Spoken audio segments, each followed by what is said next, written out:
Good morning. For over 50 years, I've been an avid runner.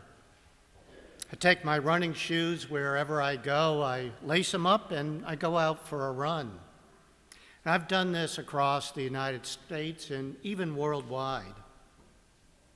But perhaps one of my most memorable runs were the ones I took in the desert near Sedona, Arizona. And I would get up early every morning, just as the sun was rising, to beat the desert heat. And at first, the desert seemed to be a rough, barren wasteland that was dry, hot, dusty, and even lifeless. And after doing this for a couple of days, I noticed a change, a transformation in how I saw the desert and how I even saw myself. Slowly, each day the desert became sharper and clearer. My eyesight was focused with greater clarity at what was around me. And I remember being stunned by the early morning light, which illuminated the most beautiful red rock cliffs that I had ever seen. And as I ran along the desert path, I began to see these bushes with gorgeous yellow flowers on them. And if I brushed up against one of them while I was running, it was so delicate that it would just disintegrate and turn into dust. I learned that the plant is called brittle bush because it breaks when touched or brushed up against. But I also learned that the brittle bush's core is a resin that is incredibly strong, dependable, and resilient. Ancient tribes would use the resin for glue, and they would chew the leaves of the bush for medical purposes. As I reflected on my time in the desert, I began to think Jesus also went out into the desert. It must have been a difficult time for him over those 40 days while he was tested and tempted by the devil on the three most urgent desires of the human heart: hunger, power, and immortality. The hunger for love and attention, not just for food. The power of control and independence, not just political ambition. The immortality from feeling pain and loss, sickness or sorrow, not just loss of life. But I came to understand that Christ, in saying no to these temptations, is saying yes to being one of us. You see, he too shares in our sufferings, our burdens, our trials, our temptations, our humanity in all things except sin. He understands because he's been there, and he knows what we are experiencing. He is our model for overcoming our temptations. Jesus can hold us together during these difficult times like the glue of the brittle bush's resin, if we have faith in him. He is our medicine. He has our back. This past Ash Wednesday, we began our 40-day Lenten journey in preparation for the passion, death, and resurrection of Jesus.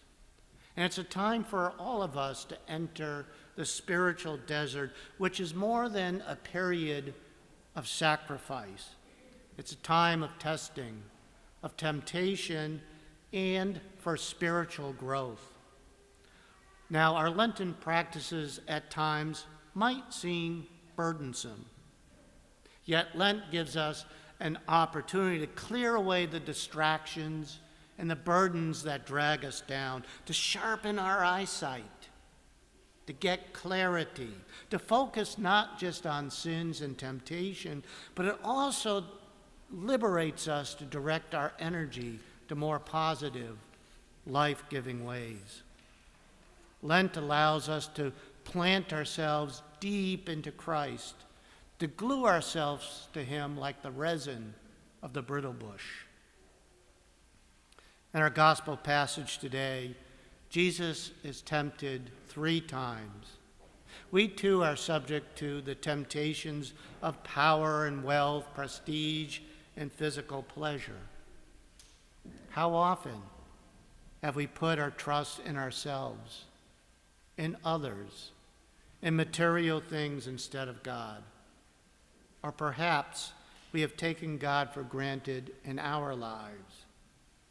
Lent is a time to make corrections. Some view Lent negatively, a time of deprivation and denial. However, I don't. For me, Lent is a time to experience the inner conversion of the heart and to be renewed spiritually. The ancient root of the word Lent means springtime, to lengthen the days. During Lent, the days are lengthened from the cold, barren days of winter to the beauty of spring. The change is gradual, but the world is transformed. We are transformed, much like the way I was slowly transformed during those desert runs. I look at our Lenten practices of prayer, almsgiving, and fasting as the tools to set us free from our temptations and the bonds and chains of sin. They are intended to right our relationship with God and our neighbor, most especially the poor and the vulnerable. Lent allows us to gradually mold, shape, be changed and transformed, to see the world and ourselves with different eyes, the eyes of God. As we begin our Lenten journey, our gospel reminds us that we do not go out into the desert alone. We go with Christ. And he is like the brittle bush's resin, the glue of our lives if we put our faith and trust in him. He will hold you together. He will hold me together. So take his hand, receive his strength, ask for his help. He is God, but he's also one of us. We do not go out into the desert of Lent alone if we glue ourselves to Christ. God bless you.